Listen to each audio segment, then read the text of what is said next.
All righty.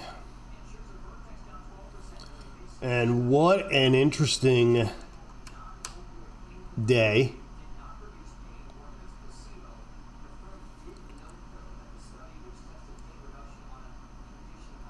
So everyone's talking about the market blowing up. And quite honestly, I think it's the most healthiest thing that could have possibly happened.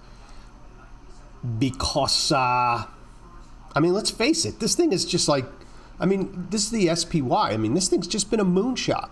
I mean, so the fact that we're actually down one day, okay, yeah, it was a little, I don't know. Who knows? I just think the market needed a reason to sell. There you go. You want to know why everyone says, oh, it's because of, you know, they've been saying the same things over and over again for all year. And, you know, the markets just needed a reason to sell. Let's face it. It needed it. It got it. And it happened. So, and here we are. So I'm not going to go over, like, you know, why and where are we and is there support here and blah, blah, blah, blah, blah. Because, you know, look, it's all rhetoric at this point. We are bouncing a little bit. I mean, the SPY is up, you know, it's getting a pretty decent bounce. You know, does it hold? I have no idea. I hope it does. But we are getting a pretty decent bounce. Bonds are just getting eviscerated, which is kind of, you know, just amazing in my point of view. Because I'm long bonds, so I'm getting hammered in that position as well. So anyway, just to review here, right? So the market dumps, blah blah blah. I'm moving on. I'm just gonna treat it as if it was any other sell-off that came along in the last year. We happened to get it all in one day this time, but the last few times it was kind of about the same. So, you know, does it continue? I don't know. I mean, I'm looking at it like I don't think really anything's changed from my point of view. So I'm just going to continue to kind of plow ahead and go forward. And so that's it. And then I'm going to talk about my earnings debacle, which is Micron's turned into be a complete and utter mess right now. I think it's 89? It was the last. Let's see where that's at. That piece of slab. That slab. You know, this happens every once in a while, too, with this freaking stupid software. Where are we? 91. So I mean, it's not less of a debacle than I thought it was. We're trading at 91. We were 89. I'm short the 95. I have to look it up. I actually went a 93. I changed it a little bit, but I'm in a little bit of danger. Not much. It's not horrible. So let's dive into that. We'll talk about Micron earnings. We'll talk about Nike because they have earnings. Also FedEx, I don't know. I'll talk about it. And then some trades I did yesterday. I did an Apache trade. I did an AMD trade. I did an Oklo trade. I talked about that one. Possibly going to do something in NVIDIA. I know I talked about a bunch of stuff. Probably confused the hell out of everybody. And an IWM trade. And then I'm going to also talk about some of these high IV. Now, if you go and look at, if you're on Tasty Trade, if you use the Tasty Trade platform, and let me get rid of this screen. If you are on the Tasty Trade platform, this high option volume watch list is, it's pretty nice only because it kind of lists probably the best stocks and ETFs to trade as far as liquidity, and that's kind of really what you want when you're talking about options, which is what I majority of times do. And you'll see if you rank by IV rank, you're going to see a lot of names, a lot of new names up here today, especially after yesterday. Volatility has really just pumped into a lot of names across the board. And so I'm going to go in here and look at some of these because I think, regardless of where the market goes from here, there's definitely some opportunity in some of these underlyings to take advantage of some of this volatility that's just gotten pumped into the market. All right, so with that being said, I'm just going to jump in because I'm not going to sit here and analyze, right? If you want an analysis on the overall market as a whole, go watch some other chart painting wonk. I'm not going to even go there because, look, it happened. That's it. I mean, I could sit there and draw lines on the chart and be like, and nobody knows anything. Right? I mean, the only thing you're doing is just giving yourself a mental masturbation that like, oh, okay. I'm just going to proceed again, as I mentioned earlier, I'm just going to proceed as normal, right? This is just another trading day. Yesterday happened. Can't do anything about it now. Now I have to just actually deal with the cards that I've been dealt, and I'm going to do so. So let's jump into Micron. So Micron came out with earnings, right? They apparently weren't good. I don't read the headlines like whether they're good or bad. I mean, I know really kind of the result by where the stock goes. That's all I really need to know at that point. And volatility really didn't come out of this yet because you have a lot of things going on. It was a pretty big dump. You had the market overall dump, and then you had all this volatility get pumped in. So it's going to be interesting how Micron opens this morning from a volatility point of view, because I would like to see, I'd like to see this number here. No, not that number. This number here. I'd like to see this IV rank come in around 30 or 40 today, by about 10 o'clock, and then I'm going to start to begin to adjust my positions. I am not going to go in and do anything right away. I want to let the dust settle. I want to see what actually happens. I want to see volatility, if it is going to come out of the name or not, and go that route. All right, and so let's look at what I have. And you can see I got beat up yesterday. Like, I got beat up. Look, I'm no hero. One thing you know about me over the years, I have no qualms about talking about my losers. And boy, do I got a ton of them right now. All the way down the list. It's pretty freaking ugly. As you told you, I'm getting my arse kicked in bonds right now. Getting just my fucking ass kicked all over the place.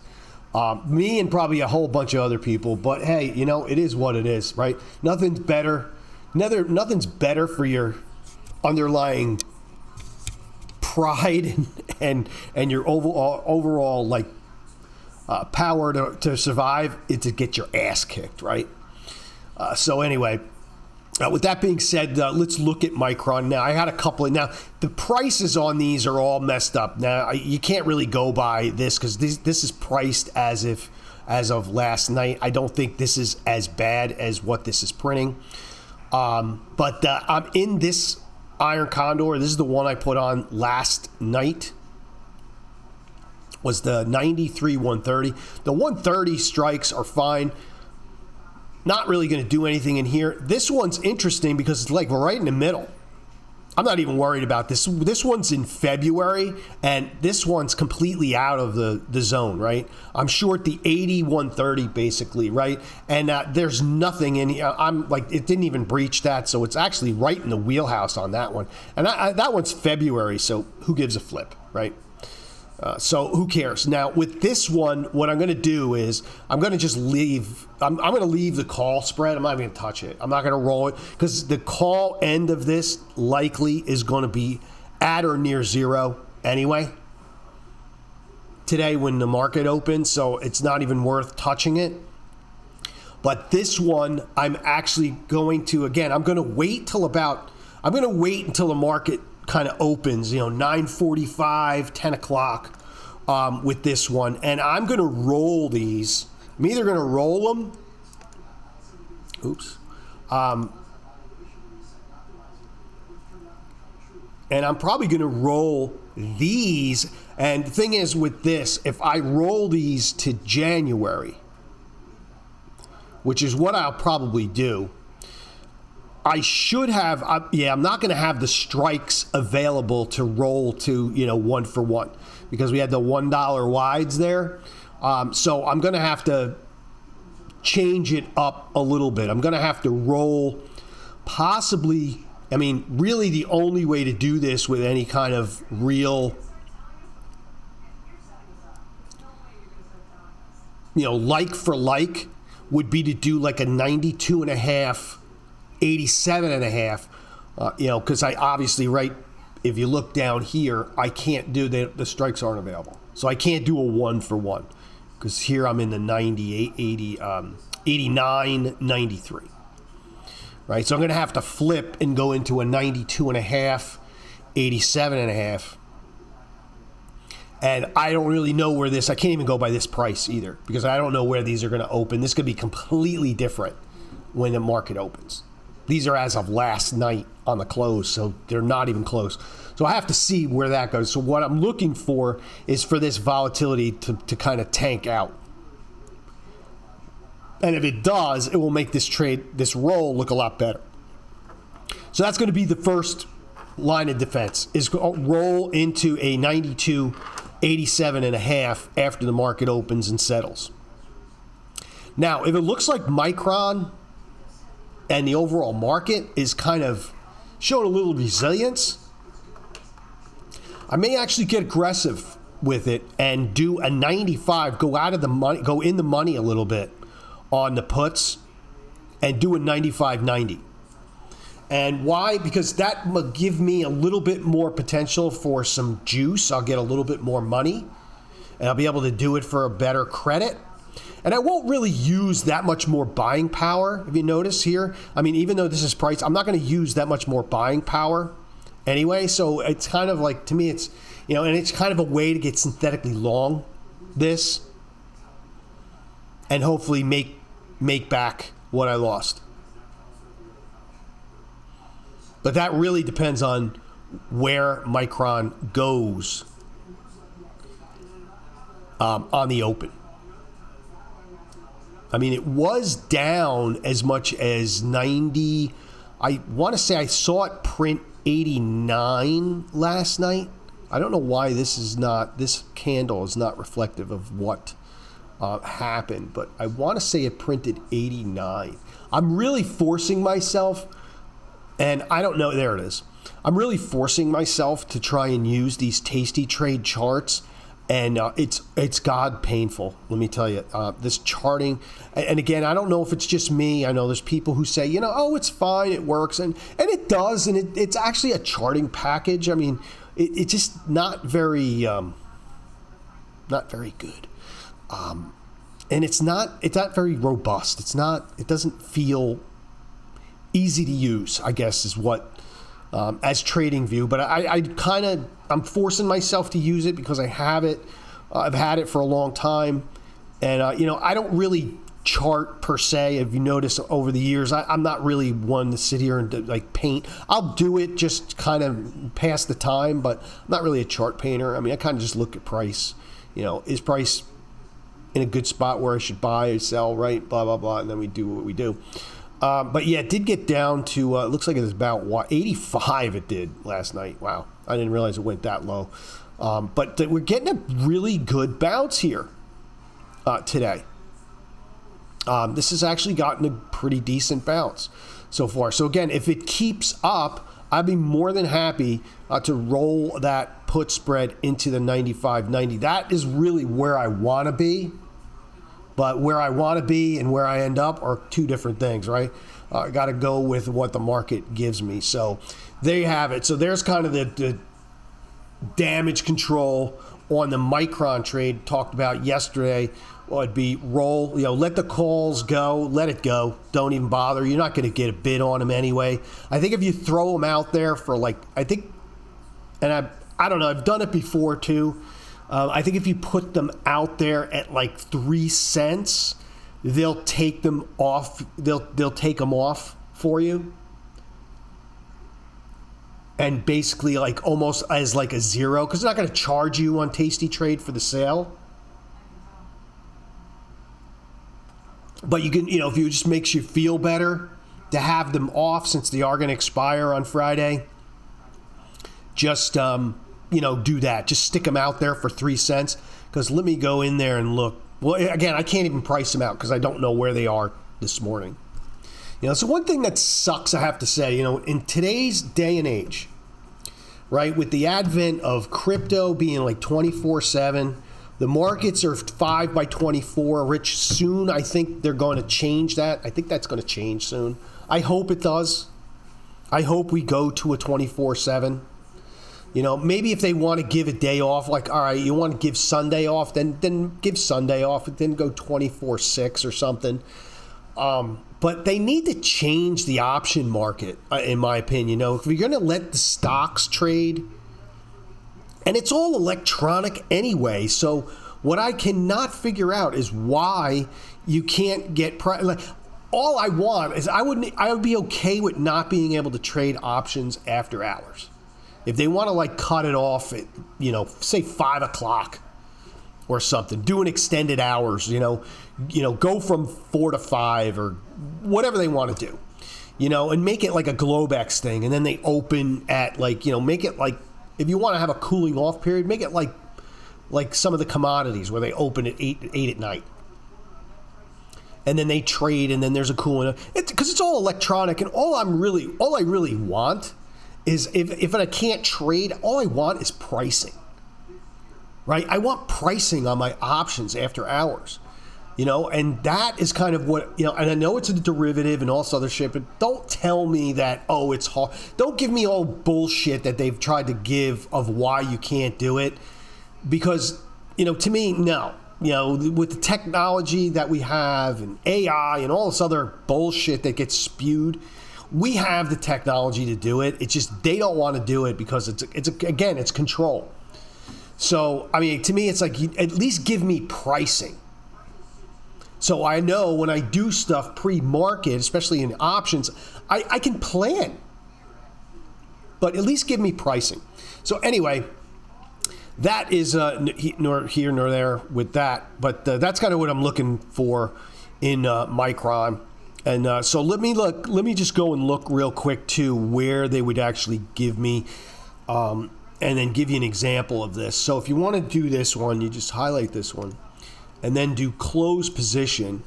And it says $30, but I can't even do this because I'm not really getting a price. But if this is priced, let's say this is priced, likely it's going to be 0. If you put in 0.03 in here, and then you execute it and do it as a GTC. Notice I always have GTC set, right? So, and you do that, they'll actually fill the order for you and get it off your books if you want. So that's how you do with that. I'm not going to bother. I just, it makes no difference to me. Maybe I'll do it. I don't know. If it looks like Micron's going to go up $35 today, maybe it will, but I don't think so. So anyway, that's going on. That's what's going on with Micron, and there's the damage control of that. And that's really all I got to say about that one. And so now I'm going to switch gears and go to the next earnings play, which is going to be Nike. Now, I know I've actually tossed this one around quite a bit. I've actually tried to get filled a number of times in trades, and it's not working. No matter what I do, they won't fill it, and I don't know what it is. Now I'm like, I know. I know what it is. I shouldn't act totally stupid, but I am trying to squeeze out a few pennies. I always do. That's just the way I am. I always try to force a price on my options, and I don't like to chase. It forces me not to chase things, and if it doesn't get filled, it doesn't get filled. So anyway, earnings tonight for Nike. And just look at Nike on the chart. It did get a little bit of stability actually yesterday. Really didn't get hit like everything else. It's been sitting in the same spot for quite a while. But if we look at this one on the 4 hour, and why is this not? So that's what I mean with these charts. See how everything just gets weird. Everything gets weird. It keeps changing. So I highlighted this area out in Nike as kind of like a range, and it's amazing that this range is actually working out to be the exact range of where the earnings are expected to come in. And if we look at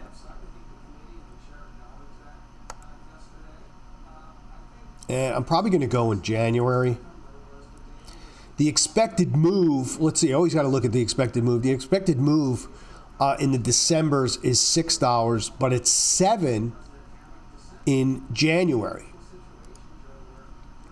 And then this brown bar here in the middle, which is nice about Tasty Trade, they actually show you that is what the expected move is.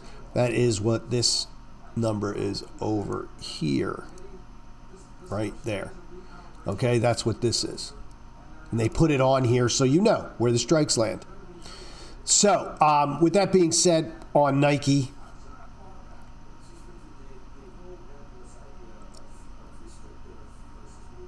I mean, I don't even believe it's even worth to do a full-blown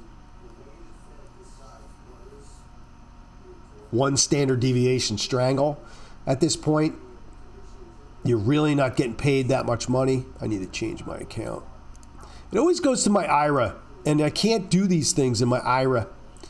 My IRA! IRA! Can't do them in my IRA.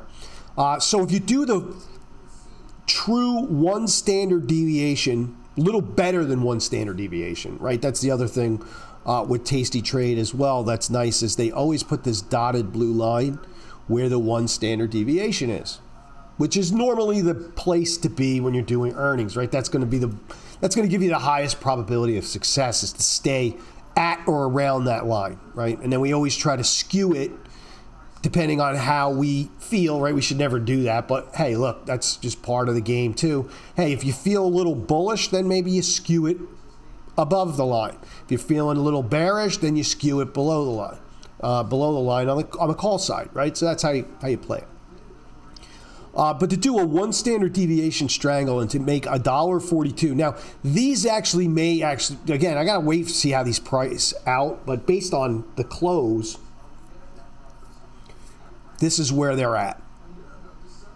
I'm not particularly happy about that because, look, for a one standard deviation strangle, I'm only going to use $700 worth of buying power, which is actually pretty nice because that's in itself gives this some merit. But to only bring in $1.42, it just really doesn't make me. I would want to bring in at least $2 on this trade, or somewhere near to, even like a high 190 would even make me feel better in this case to make this worth it. And I have no idea what Nike earnings are going to be. I have no clue. But to me, I would actually, in order to get that number, I would feel better kind of in this spot. I kind of like the 67.5, 87.5, skewing it. I mean, if you want to call it skewing it, it's really not, if you think about it. It's technically not really skewing it because we're still at or around that standard deviation. We're still outside of the move. And the delta, and as you see here with Nike, there is a lot of call skew. And the only reason why I know that is because look at the delta on the put side and the comparable delta on the call sides at 28, right? So there's definitely some call skew here. But I would still feel better being inside to the put side than to the call side. Because for whatever reason, let's say it rips, right? That's usually what happens. Like chances are, I don't know, stuff's been tanking, but who knows? So I'd be more likely to do this trade than anything right now. And so this is probably the one. And I'd like to do this for about $1.85. I'd be happy. So there's kind of your trade for the earnings for Nike. That's the one I'm going to probably pursue today. The strangle. Do it for 185. And again, you have a lot of flexibility in this one, because if it does blow up on you, right, if it breaches this,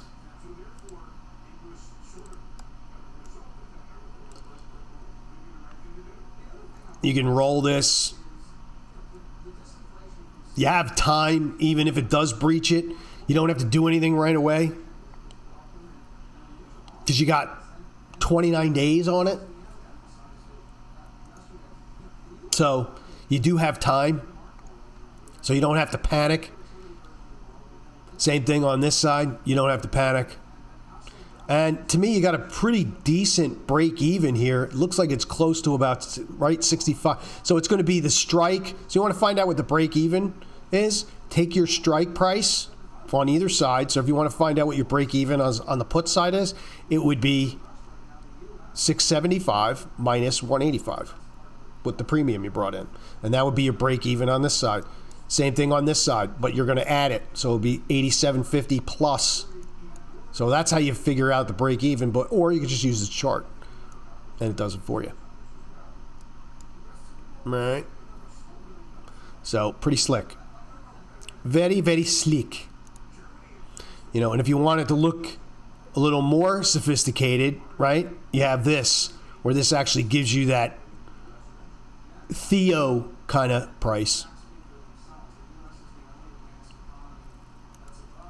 But I prefer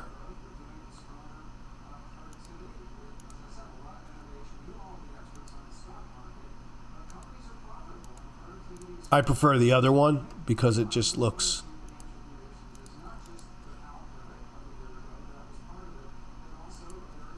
it's just a lot easier to look at, right? I prefer this one because it's a lot easier to look at. Kind of gives you definitive. But, you know, if you want an analysis of, you know, exactly what it is and how it looks, right? There you go. And then you can do all this stuff here.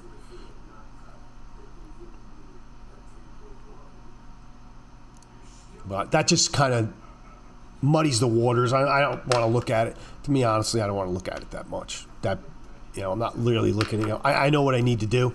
So there you have it. And then look, if you don't have the buying power and you can't do this sort of thing, so if I need to do this in my IRA, you know what I'm going to do, right? If I want to keep it small, I'm going to go buy the next available strike outside, right? So if you want to keep it really small, you do the 185.90, the 67.5, 65.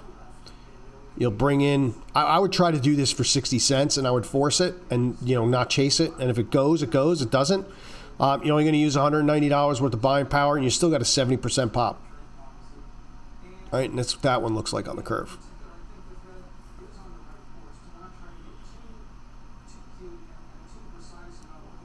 You want to be a little bit more aggressive, just pop this out one, right? You just pop this out.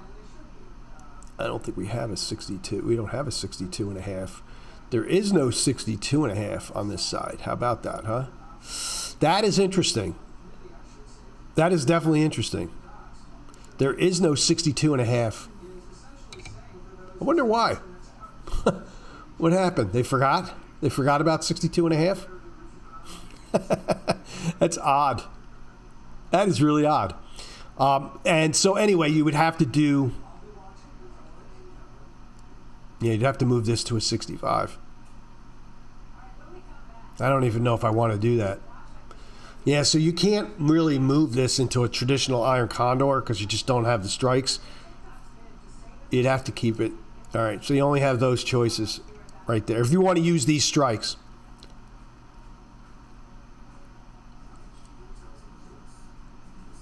So anyway, there you have it. There's another way you can do it in your IRA. Again, do this one for 60 cents.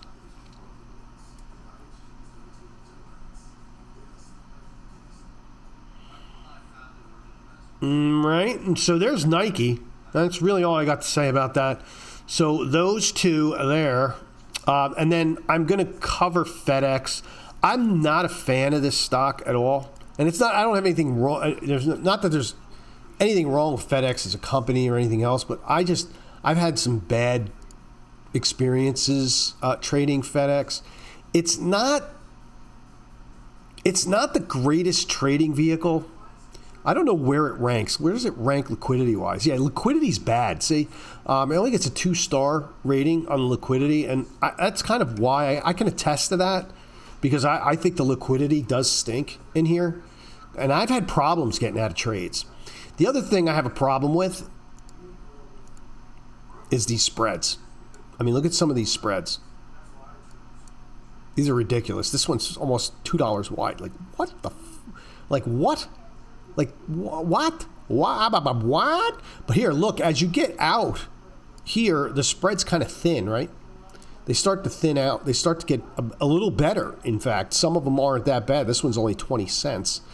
But as you go down here, they're actually wider in the money. It would nuts. But anyway, that's kind of been my experience with FedEx. It's just not very clean trading vehicle. So anyway, let's just go through the exercise. So if we're going to do anything, right, we're going to look at the standard deviation first of all. Here's your expected move. Expected move in December is 28. In January, it's 29. So it's about the same. All right, so we're going to look at the expected move. We're going to look at this number. We're going to look at this number. Right, we already know what that is.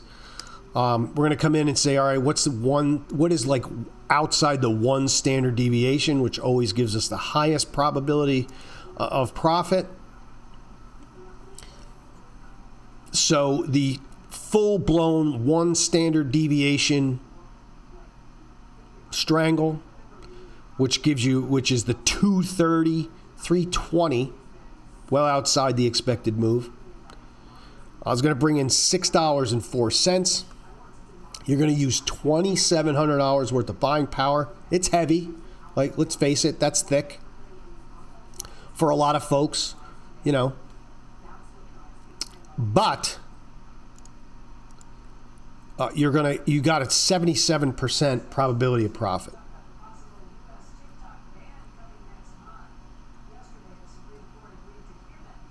All right, and a pretty decent theta on this, which you would think you would get some theta on it.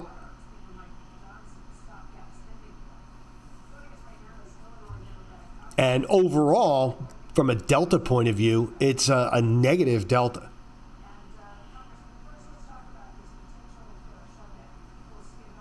Right, and so that's kind of the story there. And if you're really going to do anything, because look, I'm not going to do this trade. I mean, that's a little thick for me. I mean, I've done trades like this before. I don't know if I really want to lock up that kind of money, because my issue with it, it's not that I want to lock up that money today. It's I don't want to have something happen. So like say it goes wrong, one of my strikes get breached and then I have to manage it. Guess what? So now not only am I using $2,700 worth of buying power, I'm using $2,700 worth of buying power for a couple of days now, maybe a week, because now I got to manage the side that gets breached, right? Do I rolling it and all that other business? And I don't know if I want to get myself into that for FedEx, knowing that it's not liquid either. Like I'm going to have a problem getting in this trade, likely because of liquidity, and I'm going to if I have a problem getting in, I'm going to have a problem getting out. And so that's kind of the story there with that. But anyway, just kind of going through the exercise. If you want to reduce the buying power, now they only have $10 wides, so you're not going to get in like what we would consider a traditional iron condor where it's only $5 wide. Buying power on those is usually anywhere between $200 and $300. You're going to be up in the $700 range now. because usually, you'll learn this as you go with these options. $5 wide iron condors across the board generally is about anywhere from $280 to $300 worth of buying power, sometimes $400. And then usually $10 wide is double that or near double that, and that's just because of the spreads. It's because it's $10 wide. You notice that here, look, we're at buying power, but 786 is a hell of a lot better than 2,000. And so that is probably a lot easier for a lot of folks to absorb than the 2,000. You still have a 73% probability of profit. However, right, like all iron condors, you kind of sacrifice theta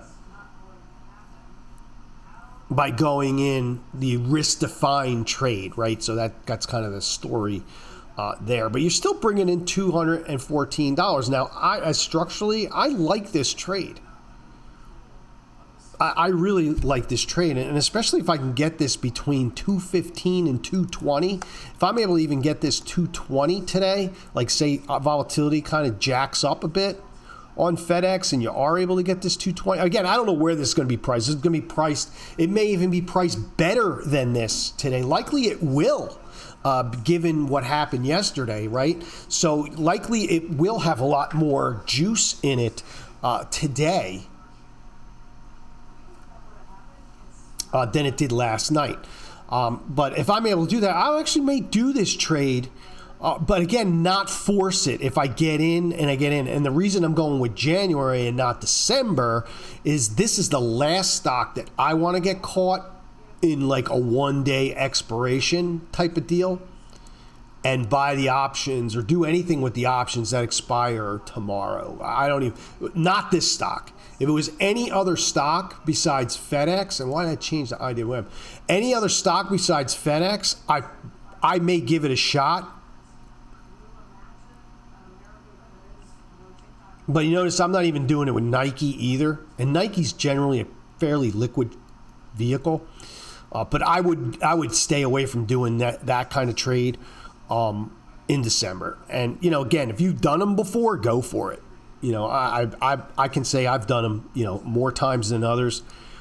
Probably about equal amount of times being successful, equal times getting your ass kicked. And I've also gotten in situations where, I have the trade desk calling me saying, oh, these options are expiring. They're in the money. What do you want to do? It's like, what do you think I want to do? You're off, right? What do you think I want to do? You think I want to keep it? But that's their job. I'm not going to get mad at them. That's their job to do it. And then, you get them on the phone and you're like, look, dude, I can't get out of this trade. I'm trying to get out of it. They're not giving me a bid. I need to get out of it. So there you have it. So that's actually not a bad trade. So again, depending on what happens today, I may actually put that on. That's not a completely horrible one. But that's really the only kind of option, I think, in FedEx, because I think if you kind of play this on either side, if I do like a ratio or something else, I'm going to get into that margin type of thing with this stock, because this is not generally, FedEx is generally not a nice margin friendly vehicle. All right, and then with that, I'm going to go over a couple of trades that I did real quick, and then that's going to be that. So I did do a trade, and I actually followed this. You know who else did this trade? Was Tommy Snoznoff. Yes, I actually followed him. I was listening to them, and he was like, AMD, and he sold the 20. He just sold the 20 puts. He just sold the 20 puts outright. And I was like, you know what? That doesn't sound like a bad trade. AMD's kind of been, it's kind of been a piece of crap most of the year. This is year to date. It has been kind of a piece of crap. It hasn't really gone anywhere. Volatility is kind of spiking or kind of starting to come back into the name. I was like, yeah, you know what? That's not a bad idea. And I didn't really want to just sell the put naked. So I just did a 120, 115 put spread. Now, it got killed yesterday, along with everything else. It's down $66. It got murdered yesterday because I did it yesterday mornings. But I guess my point is I still think this is a good trade. And I think you could actually get this better today than I did. I think you can do better, and I still think it's a good spot to sell some puts. Because you got the IV rank is actually much higher than it was yesterday. These puts are going to be actually a little more money, and there's also going to be a little more juice in them. So you'll probably be able to do this much better than I did. And I actually like this one. So there you have it. It's the AMD 120, 115. And I'm talking my book. Yeah, I'm talking my book. You know, but I'm also telling you that not only am I talking my book, but you could do better than me. So, you know, and hey, is what it is. Another one that I like is Apache. Now, I know it's in this space that's not real sexy right now, which is energy. And energy as a whole has been kind of beat up. It's kind of having and it's not so much the stocks. I mean, it's so much the industry. It's really the stocks have really, I mean, this is year to date. Apache has just gotten, like, it's just been a drubbing. And I kind of looked at it the same way I kind of looked at AMD. Look, it's down. Volatility's up. You know, there's decent volatility in this. And I actually, stepped in and I got a little aggressive here. And it's actually in the money now. But I sold the 21.5. Right? Which one did I actually do? Let me look. So I'm not a complete, so you don't think I'm full of crap. I did, and it was small. The 20, I sold the 22.5. The 22.5, 20. Small little trade. Right? I did it in my IRA. But, small little trade there. I actually like it even more today, to be quite honest. I kind of like it even more. And I may even step in and do another 22.5, but do like another one here and do like a 22.5, 17.5 as like an add-on.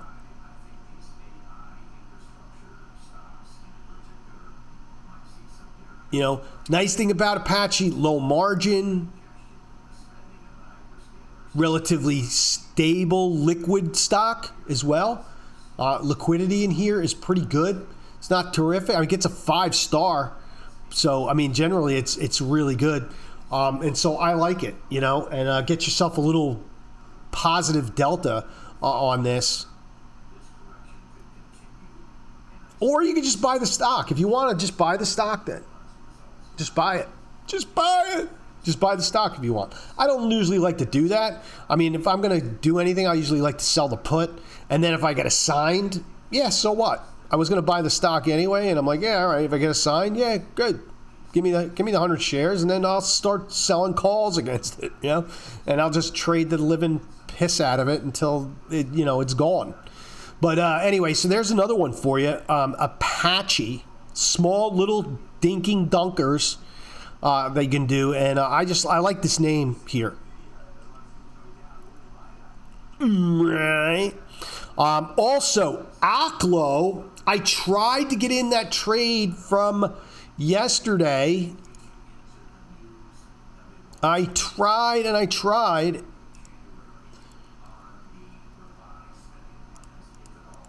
And what's going on with this? Why is that showing up at 190? I tried to get into this, and it didn't fill. And so today, it actually looks even a little bit better. But it is another one. Now, IV rank in here is not that overall that great. Let's face it. It's not. I'm hoping it's a little higher today. But I was going to sell the 2015 put spread.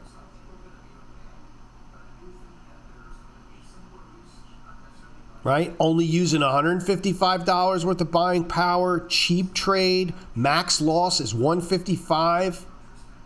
I pretty much got a 50-50 shot. It goes up, I make money. It goes down, I lose. That's it. I'm out in March, so gave myself plenty of time to get my ass kicked over the next 3 months and complain about this on why I was stupid and should have never did it. But hey, I like it. I like it. And this is how this one works out. Again, this is a nice trade. You can do this one in any account or go buy the stock, but I don't want to go buy the stock because I usually like to buy 100 shares. You don't have to buy 100 shares, but here I'm basically getting 20 deltas. I'm buying 20 shares here for about $155, so can't beat it. So anyway, there you have it. Oklo for a stock that I've never heard of before until like yesterday or the day before. Amazing, right? And then last but not least, the mighty NVIDIA. The mighty NVIDIA and beyond. I don't know. I mean, people have asked me about. I don't know. I don't know what to do. Buy calls, buy the stock. I don't know. I own the stock. I own it. I've owned it for a while. Not just recently. I've owned it for a long time. I've long before, graphic card. That was it. So yeah. I don't know. It doesn't look like volatility has gotten really pumped in here. Again, I like to see how this pans out today, but it really hasn't. So you can't do much in here from a volatility point of view. If you're going to do anything with NVIDIA, I kind of like the calendar spread. I think you stick to a calendar spread, and I think you'll be okay. And so go out to March. Do like a March, February, or a March, January, and just do a calendar spread. That's it. That's all I got to say about that. And last but not least, IWM, which is the Russell. This just got blasted yesterday. This got completely blasted. I mean, relative to the other indexes, this thing got blown to pieces. Completely blown to pieces. But I kind of like it here. I kind of like it long. And I've liked it long even before it got blasted to pieces. I'm out in March, and I kind of like, if you have a little cojones, I think selling some put spreads in here is actually not a bad play. Puts, or even if you want to buy some calls, I think it's worth it. If you stick around or go in the money, if you're going to buy calls, go in the money. Volatility is a little too high in here for my taste to buy calls, but, hey. But I kind of like selling some put spreads in here, and I think I'm going to step in and sell a couple today. I'm looking at the 220 in March. And look, I could be totally wrong, but, to me, it's a 50-50 shot. These are going to be priced a hell of a lot different than this is coming up right now. This is going to be priced a lot different. But still, to me, it's kind of worth it. Why not? Giving yourself a lot of time. Do we get another leg down in here? I don't know, man. The Russell has not performed as well as all the others. And so, I don't know. But I kind of like it here. So that's it. Long show today. But, hey, good luck today. Don't trade like an idiot. Take everything with a grain of salt and stick to your guns. Good luck.